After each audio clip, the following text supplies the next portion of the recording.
कोरा कोरा बाट के खाबो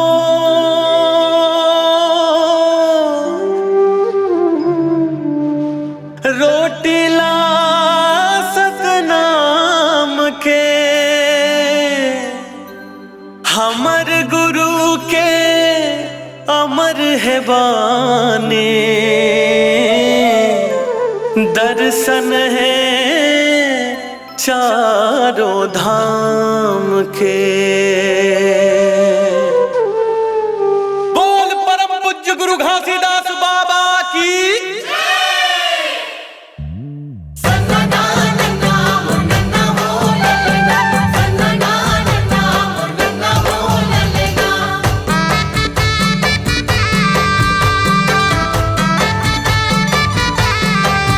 सतनाम के रोटी खवा दे, सतनाम की रोटी खवा दे, सतनाम के रोटी खवा दे। तोला गिरो के मेला घुमाऊं, तोला गिरो के मेला घुमाऊं। तोला गिरो के मेला घुमाऊं, तोला गिरो के मेला घुमाऊं। इही घट माँ हो इही घट माना,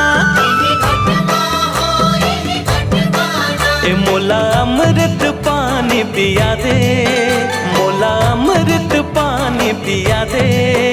तोला गिरो के मेला घुमाऊं, तोला गिरो के मेला घुमाऊं। तोला गिरो के मेला घुमाऊं, तोला गिरो के मेला घुमाऊं।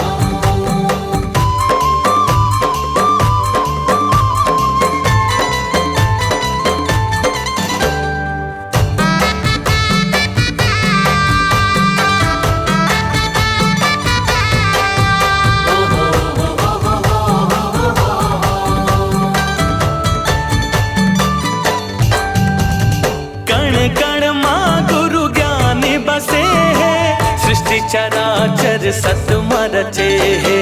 सृष्टि चराचर सतम रचे है, सृष्टि चराचर सतम रचे है।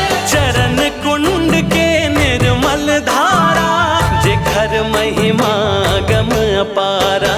जेखर महिमा गम अपारा, जेखर महिमा गम अपारा। तन मन जीवन ला रंगा के, तन मन जीवन ला रंगा के। तोला गिरो के मेला घुमाऊं, तोला गिरो के मेला घुमाऊं। तोला गिरो के मेला घुमाऊं, तोला गिरो के मेला घुमाऊं।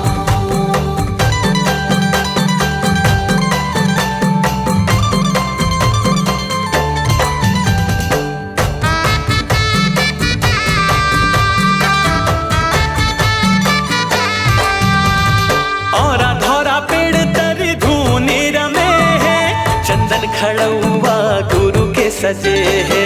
चंदन खड़ा हुआ गुरु के सजे है, चंदन खड़ा हुआ गुरु के सजे है। उगे सूरज जी हाँ सत उगे ना, पावे परमान जी हाँ सुघर सिखौना।